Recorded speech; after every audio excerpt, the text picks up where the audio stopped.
الحمد لله وحده والصلاة والسلام على من لا نبي بعده أما بعد فأعوذ بالله بسم الله الرحمن الرحيم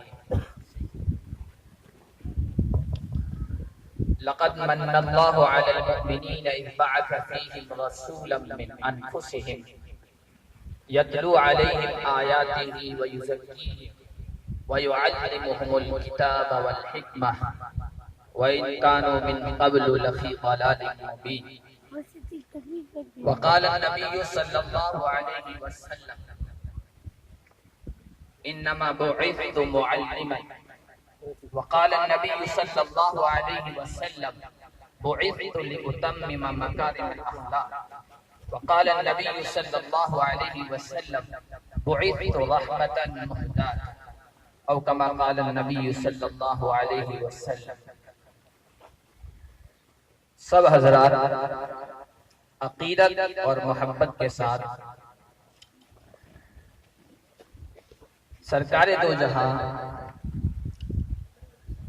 ہمارے دلوں کی سرور، ہماری طبیعتوں کی بہار جناب محمد مصطفیٰ صلی اللہ علیہ وسلم کی خدمت اقدس میں درود و سلام کا تحفہ پیش کریں۔ اللہم صلی علی محمد النبی الامی وعلی آلہ وصحبہ وسلم تسلیم۔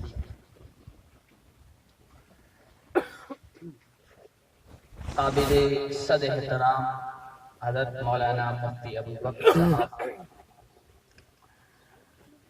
علاقے کے معزز علماء کرام اور ہندوستان ہی نہیں عالمی سطح کی شناخت رکھنے والی شخصیت، ایک عبقری شخصیت پدم شری پروفیسر اختر الواسع صاحب اور عزیز دوستوں اور بزرگوں، ایک طالب علم نے ابھی تقریر کی جس کا عنوان تھا تعلیم و تربیت۔ نبی پاک صلی اللہ علیہ وسلم کو جو اس دنیا میں بھیجا گیا، آپ کی بعثت اور آپ کے بھیجے جانے کا مقصد اللہ نے قرآن میں بیان فرمایا۔ ان میں سے دو مقصد یہی بیان فرمائے ہیں کہ وَيُعَلِّمُهُمُ الْكِتَابَ وَالْحِكْمَةَ وَيُزَكِّيهِمْ، تعلیم کتاب اور تزکیہ یعنی تربیت۔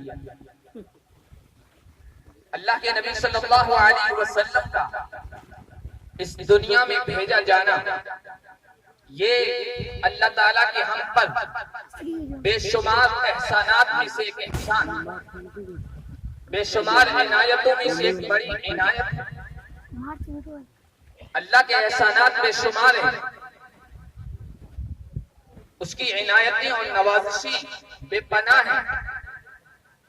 خود اللہ فرماتے ہیں قُلْ لَوْ كَانَ الْبَحْرُ مِدَادًا لِكَلِمَاتِ رَبِّي لَنَفِدَ الْبَحْرُ قَبْلَ أَن تَنفَدَ كَلِمَاتُ رَبِّي وَلَوْ جِئْنَا بِمِثْلِهِ مَدَدًا۔ آپ کہہ دیجئے اگر دنیا میں جتنے سمندر ہیں ان کو روشنائی میں تبدیل کر دیا جائے اور جتنے درخت ہیں ان کو کاٹ کر ان کی قلمی بنا دی جائے اور پھر لکھنے والے بیٹھ جائیں تیرے رب کے احسانات کو لکھیں، سارے سمندروں کی روشنائی ختم ہو جائے گی، سارے قلم گھس گھس کر ختم ہو جائیں گے، لیکن رب کے احسانات شمار میں نہیں آئیں گے۔ بلکہ 21ویں پارے میں اللہ نے بیان فرمایا کہ اگر اس دنیا میں جتنے بھی سمندر ہیں ان سارے سمندروں کو ایک مرتبہ نہیں، 2 مرتبہ نہیں، 3 مرتبہ نہیں، 7 مرتبہ روشنائی میں تبدیل کر دیا جائے، اور جتنے درخت ہیں ان کو ایک مرتبہ نہیں 7 مرتبہ کاٹ کر قلموں میں تبدیل کر دیا جائے، ساتوں سمندروں کی 7 مرتبہ روشنائی ختم ہو جائے گی اور سارے قلم گھس گھس کر ختم ہو جائیں گے، لیکن رب کے احسانات کو تم شمار نہیں کر سکتے ہو۔ ان سارے احسانات میں، ان ساری عنایتوں میں ان سارے اللہ کے جو فضل و کرم ہیں ان سب سے بڑھ کر اللہ کے نبی صلی اللہ علیہ وسلم کا اس دنیا میں بھیجا جانا ہے اور آپ کو مبعوث بنا کر، آپ کو رسول بنا کر انسانیت کے نام پیش کرنا ہے۔ یہ اللہ کا سب سے بڑا احسان ہے۔ اللہ کے نبی نے آ کر انسانیت کو کیا دیا، لوگوں کو کیا دیا؟ صرف انسانیت نہیں، ساری مخلوق کو، اللہ کی نباتات کو، جمادات کو، شجر کو، حجر کو، کائنات کی ساری مخلوقات کو کیا دیا، کیا احسانات کیے، کیا انسانیت نواز تعلیمات دی۔ ان کو سمجھنے کے لیے اللہ کے نبی کے تشریف لانے سے پہلے کا جو زمانہ ہے اس کو دیکھنا پڑے گا، اس کی اسٹڈی کرنی پڑے گی اور اس کا مطالعہ کرنا پڑے گا، اور قرآن کی چند آیتوں کو سامنے رکھ کر آپ اندازہ کر سکتے ہیں کہ وہ زمانہ کیسا تھا۔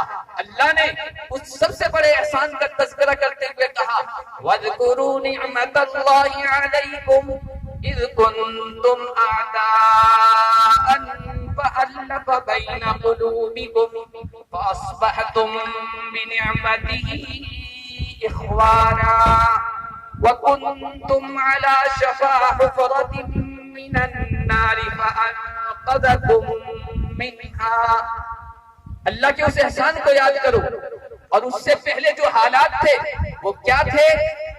قرآن کی تعلیمات اور قرآن کی آیتوں کی روشنی میں یہ معلوم ہوتا ہے کہ انسان ایک دوسرے کے خون کے دشمن، ایک دوسرے کے خون کے پیاسے تھے، وہ سری ضلالت اور گمراہی میں مبتلا تھے۔ ان کا نہ اخلاق اچھا تھا نہ کردار، ان کے نہ عقائد درست تھے نہ معاملات، ان کے نہ خیالات پاکیزہ تھے نہ احساسات، ان کے تعلقات نہ اپنی عورتوں سے اچھے تھے نہ بچوں سے ان کے تعلقات اچھے تھے، ان کے معاملات نہ اپنے والدین سے اچھے تھے نہ بچوں پر ان کی عنایتیں اور شفقتیں تھی۔ وہ سری گمراہی میں، جہالت میں، نادانی میں، بے وقوفی والی زندگی بسر کر رہے تھے۔ ایسے حالات میں محمد عربی صلی اللہ علیہ وسلم تشریف لائے اور آپ نے ہر مخلوق کے بارے میں انسانیت کو تعلیم دی، جانوروں کے حقوق بتائے، چرندوں کے حقوق بتائے، پرندوں کے حقوق بتائے، نباتات یہاں تک کہ درختوں کے بھی حقوق بتائے۔ انسانوں کے تو معلم ہیں، مربی ہیں، ان کے حقوق تو بتانا ہی تھا۔ کائنات کی ایک ایک چیز کا حق بتایا۔ ہماری حدیث کی کتابیں ساری تفصیل کے ساتھ موجود ہیں۔ اللہ کے نبی صلی اللہ علیہ وسلم نے پھر جہالت میں ڈوبی ہوئی، ضلالت میں مبتلا، گمراہی کی وادیوں میں بھٹکتی ہوئی انسانیت پر جب محنت کی ہے، اور اس محنت کا صرف تعلیم نہیں، اس تزکیے کا اور اس تربیت کا کیا اثر ہوا؟ پھر یہ اثر ہوا کہ جو جاہل تھے وہ علم و حکمت کے چراغ بن گئے، جو گمراہ تھے وہ رشد و ہدایت کے مرکز بن گئے، جو بنجر علاقوں میں رہنے والے تھے، بنجر لوگ تھے، وہ ہدایت کے اور تہذیب و تمدن کے بانی بن گئے۔ جو لوگ علم اور حکمت سے خالی تھے وہ علم و حکمت کے روشن مینار بن گئے۔ جو لوگ ڈاکو تھے وہ لوگوں کے مال کے محافظ بن گئے۔ جو لوگ چور تھے وہ لوگوں کی دولت کے نگراں بن گئے۔ جو لوگ لٹیرے تھے وہ راستوں کے رکھوالے بن گئے۔ جو لوگ عزت و عفت کے ڈاکو تھے وہ عزت و عفت کے رکھوالے بن گئے۔ جو بدماش تھے وہ عزت دار اور شریف بن گئے۔ جو دوسروں کا خون پیتے تھے وہ دوسروں کی جان کی اور خون کی حفاظت کرنے والے بن گئے۔ جو اپنی لاڈلی چہیتی بچیوں کو، معصوم بچیوں کو زندہ دفن کر دیتے تھے وہ سراپا بچیوں پر شفقت کرنے والے بن گئے۔ جو اپنے بیٹوں کے قاتل تھے وہ اپنے بیٹوں کی زندگی کی حفاظت کرنے والے بن گئے۔ جن کے والدین سے اچھے تعلقات نہیں تھے وہ پوری زندگی اپنے والدین کے خادم بن گئے۔ جو جانوروں تک کو حقوق نہیں دینے والے تھے وہ جانور نہیں، بے جان درختوں کے حقوق کو پہچانے والے بن گئے۔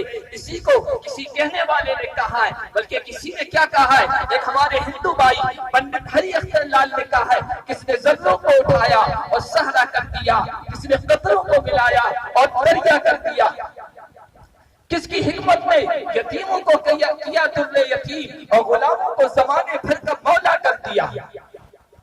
ایک غرض انسانیت کا سامان مہیا کر دیا، ایک عرب نے آدمیت کا بول بالا کر دیا۔ وہ ایک نسخہ لے آیا، تعلیمی بیداری عنوان ہے، وہ ایک نسخہ لے آیا، اسی نسخے کو اپنانے کی وجہ سے یہ ساری ان میں تبدیلی آئی۔ آج بھی ہمارے پاس وہ نسخہ موجود ہے۔ وہ نسخہ کیا ہے؟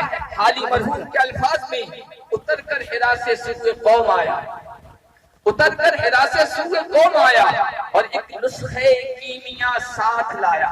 وہ نسخے کیمیا کیا تھا؟